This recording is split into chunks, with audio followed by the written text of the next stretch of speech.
ನೋವಾಗ್ತಿದ್ಯಾ ಶ್ಯಾಮ? ಇಲ್ಲ ರೀ. ಉರಿ ಆಗ್ತಿದ್ಯಾ? ನೋವನ್ನ ತಡ್ಕೊಳ್ಳೋದು, ನಗ್ತಾ ಮಾತಾಡೋದು ನಿನಗೆ ಚೆನ್ನಾಗಿ ಅಭ್ಯಾಸ ಆಗಿದೆ ಅನ್ಸುತ್ತೆ. ಹೌದು, ಅತ್ತಿಗೆ ನಿನ್ ಕೈ ಮೇಲೆ ಸಾಂಬಾರ್ ಚೆಲ್ಲಿದ್ರಲ್ಲ, ಅತ್ತಿಗೆ ಮೇಲೆ ನಿನಗೆ ಕೋಪ ಬರ್ಲಿಲ್ವಾ? ಗೊತ್ತಿಲ್ಲದೆ ಬಿದ್ದಿದ್ದಕ್ಕೆ ಕೋಪ ಯಾಕೆ ಬರತ್ತೆ? ಅಕ್ಕ ಏನ್ ಬೇಕು ಅಂತ ಹಾಕಿದ್ದಲ್ವಲ್ಲ. ಅತ್ತಿಗೆ ಬೇಕು ಅಂತ ಹಾಕಿದ್ರು ಕೂಡ ನಿನಗೆ ಕೋಪ ಬರಲ್ಲ ಬಿಡು. ನೋವು ಕೊಡೋರ್ ಮೇಲಾಗ್ಲಿ, ತೊಂದರೆ ಕೊಡೋರ್ ಮೇಲಾಗ್ಲಿ ಕೋಪ ಮಾಡಿಕೊಂಡು ನಿನಗೆ ಅಭ್ಯಾಸ ಇಲ್ವಲ್ಲ. ಗೌರಮ್ಮನ ವಿಷಯಕ್ಕೂ ನೀನೇನು ಕೋಪ ಮಾಡ್ಕೊಳ್ಳಿಲ್ಲ ಅಲ್ವಾ? ಗೌರಮ್ಮ ನಿನಗೆ ಎಷ್ಟು ತರ ಕಷ್ಟ ಕೊಟ್ರು ನೀನು ಗೌರಮ್ಮನ ಮೇಲೆ ಕೋಪ ಮಾಡ್ಕೊಳ್ಳಿಲ್ಲ. ಹಾಡು ಹೇಳೋ ನಿನ್ ಟ್ಯಾಲೆಂಟ್ ಬಳಸ್ಕೊಂಡು ತನ್ನ ಮಗಳಿಗೆ ಸಿಂಗರ್ ಅಂತ ಹೆಸರು ಮಾಡ್ಕೊಂಡ್ರು ಕೂಡ ನಿನಗೇನು ನೋವಾಗ್ಲಿಲ್ಲ, ಕೋಪನೂ ಬರ್ಲಿಲ್ಲ. ಇಷ್ಟು ಮಾಡಿರೋ ಗೌರಮ್ಮನ ಮೇಲೆ ನಿನಗೆ ಕೋಪ ಬರ್ದೇ ಇದ್ರೆ ನಮ್ಮ ಅತ್ತಿಗೆ ಮೇಲೆ ಇನ್ಯಾಕೆ ಬರುತ್ತೆ ಬಿಡು.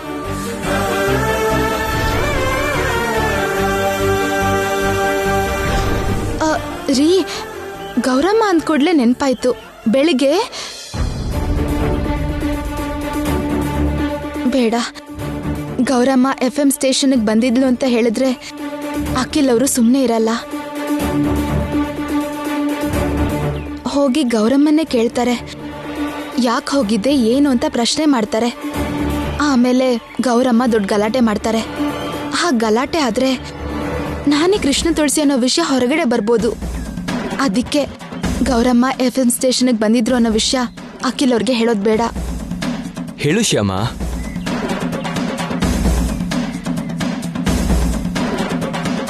ಬೆಳಿಗ್ಗೆ ಏನಾಯ್ತು? ಗೌರಮ್ಮ ಏನಾದ್ರು ಅನ್ಲ? ಅಯ್ಯಯ್ಯೋ, ಅಂಥದ್ದೇನಿಲ್ಲ ರೀ, ನನ್ಗೇನು ಹೇಳಿಲ್ಲ. ಮತ್ತೆ ಏನೋ ಹೇಳಕ್ ಹೋಗಿ ನೀನ್ ಸುಮ್ನಾದ್ಯಲ್ಲ? ಏನಿಲ್ಲ ರೀ, ನಾನೇ ಬೆಳಿಗ್ಗೆ ಗೌರಮ್ಮನ ಹತ್ರ ತಿಂಗಳು ನಿಮ್ ಸಾಲ ಸ್ವಲ್ಪ ಸ್ವಲ್ಪ ನಾನು ತೀರಿಸ್ತೀನಿ ಅಂದೆ, ಅಷ್ಟೇ. ಓಹ್, ಅಷ್ಟೇನಾ?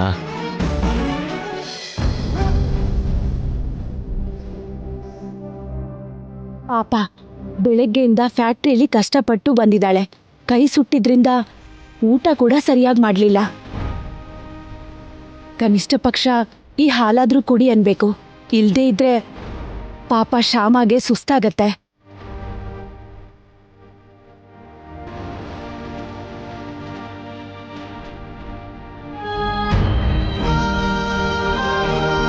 ಶ್ಯಾಮ, ಏನತ್ತೆ? ಊಟ ಕೂಡ ಸರಿಯಾಗಿ ಮಾಡ್ಲಿಲ್ಲ, ಈ ಹಾಲಾದ್ರೂ ಕುಡಿಯಮ್ಮ.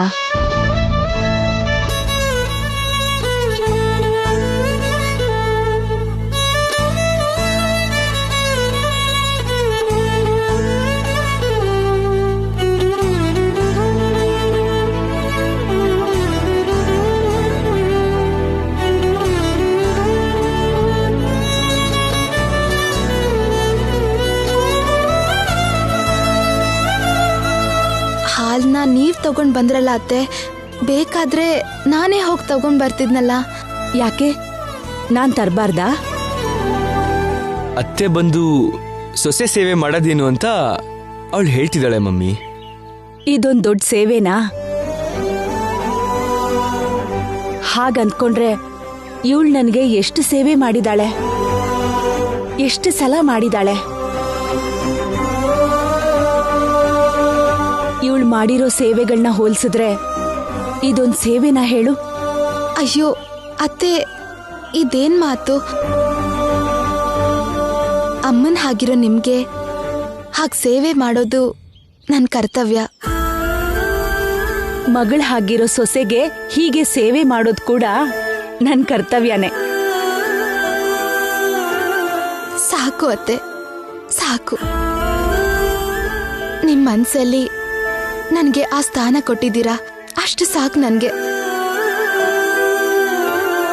ಜೀವನ ಪೂರ್ತಿ ನಾನು ಆ ಸ್ಥಾನ ಕಾಪಾಡ್ಕೊಂಡ್ರೆ ಈ ಜನ್ಮಕ್ಕೆ ಇನ್ನೇನು ಬೇಕಾಗಿಲ್ಲ ಅತ್ತೆ. ಒಬ್ಬರ ಮನ್ಸಲ್ಲಿ ಯಾರಾದ್ರೂ ಸ್ಥಾನ ಪಡ್ಕೊಳ್ಳೋದು ಕಷ್ಟನಮ್ಮ. ಒಂದ್ಸಲ ಆ ಸ್ಥಾನ ಪಡ್ಕೊಂಡ್ಮೇಲೆ ಅದು ಕೊನೆ ತನಕ ಹೋಗೋದಿಲ್ಲ.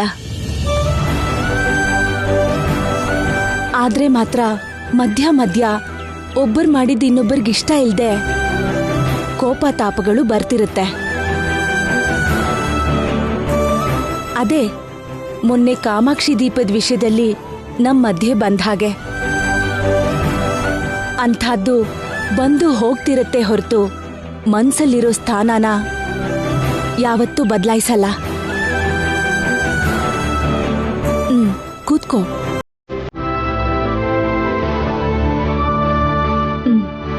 ಕುಡಿ.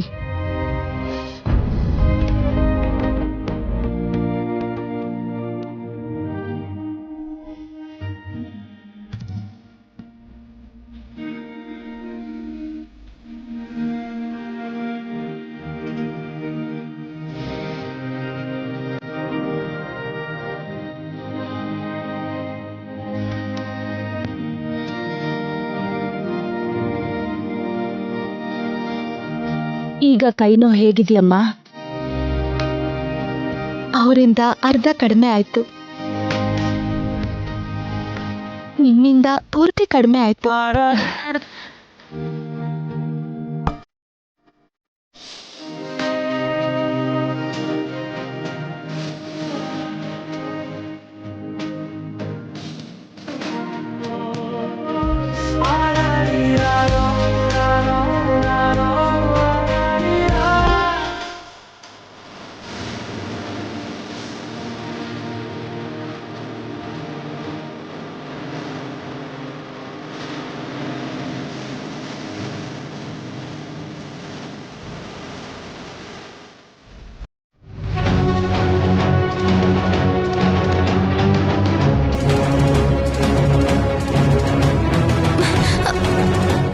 ಏನು?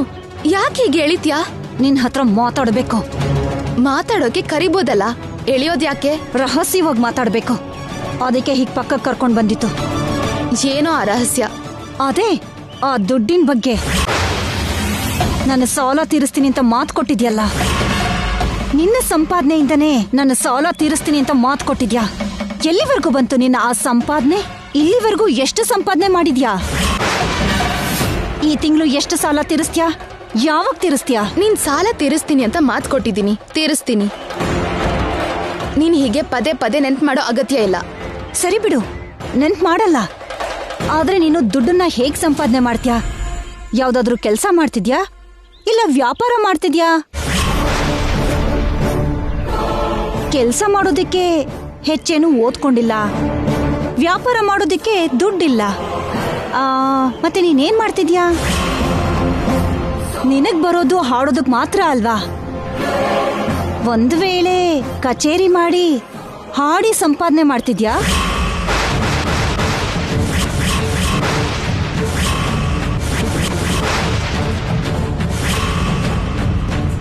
ನಾನು ಕೆಲಸ ಮಾಡಿ ದುಡಿತೀನೋ, ವ್ಯಾಪಾರ ಮಾಡಿ ದುಡಿತೀನೋ, ಹಾಡ್ ಹಾಡಿ ದುಡಿತೀನೋ, ಮಾತಾಡೋದ್ರಿಂದ ದುಡಿತೀನೋ ನಿನಗ್ ಬೇಕಾಗಿಲ್ಲ. ತಿಂಗಳು ತಿಂಗಳು ನಿನ್ನ ಹತ್ರ ಇಸ್ಕೊಂಡಿರೋ ಸಾಲನ ತೀರಿಸ್ತೀನಿ ಅಂತ ಹೇಳಿದ್ದೀನಿ, ತೀರಿಸ್ತೀನಿ. ಕೊಡುವಾಗ ತಗೋ, ಲೆಕ್ಕ ಬರ್ಕೋ.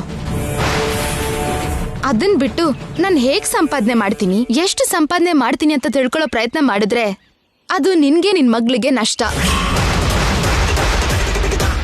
ಯೋಚನೆ ಮಾಡು. ಇವಳು ತುಂಬಾ ಮೆರಿತಾ ಇದ್ದಾಳೆ. ಏನಾದ್ರೂ ಮಾಡಿ ಇವಳನ್ನ ಮತ್ತೆ ಕಂಟ್ರೋಲ್ಗೆ ತಗೋಬೇಕು.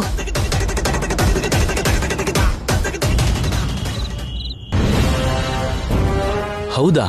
ನಿನ್ ಸ್ಟೇಷನ್ ಡೈರೆಕ್ಟರ್, ಪ್ರೋಗ್ರಾಮ್ ಎಕ್ಸಿಕ್ಯೂಟಿವ್ ನಿನಗೆ ಅಷ್ಟು ತೊಂದರೆ ಕೊಡ್ತಿದಾರಾ? ಹೌದು ರೀ. ಫಸ್ಟ್ ಟೈಮ್ ಹಾಗೆ ಲೈವ್ ಮಾತಾಡು ಅಂದಾಗ ನನಗೆ ತುಂಬಾ ಭಯ ಆಯ್ತು. ಏನ್ ಮಾಡ್ಬೇಕು ಅರ್ಥ ಆಗ್ಲಿಲ್ಲ. ಮೈಯೆಲ್ಲ ಬೆವರು ಶುರುವಾಯ್ತು. ನನ್ನ ಪರಿಸ್ಥಿತಿ ನೆನ್ಪಾಯ್ತು. ಆರ್ಜೆ ಕೆಲ್ಸ ನನ್ಗೆ ಎಷ್ಟು ಅಗತ್ಯನೋ ಯೋಚನೆ ಮಾಡಿದೆ. ಅಷ್ಟೇ, ಆ ಕೃಷ್ಣನ್ ಮೇಲೆ ಭಾರ ಹಾಕಿ ಮಾತಾಡೋಕ್ ಶುರು ಮಾಡ್ಬಿಟ್ಟೆ. ನಾನ್ ಹಾಗೆ ಪಟ ಪಟ ಮಾತಾಡಲ್ಲ ಅಂತ ಅಂದ್ಕೊಂಡಿದ್ದವರಿಬ್ರು ತುಂಬಾ ಶಾಕ್ ಆದ್ರು. ಆಗ್ಬೇಕು. ಅಂತ ಜನಗಳು ಹಾಗೆ ಶಾಕ್ ಆಗ್ಬೇಕು. ನೀನ್ ಹೀಗೆ ಅವ್ರಿಗೆ ಶಾಕ್ ಮೇಲೆ ಶಾಕ್ ಕೊಡ್ತಾನೆ ಇರ್ಬೇಕು. ಆಗ್ಲೇ ಅವರು ನಿನಗೆ ಹೀಗೆ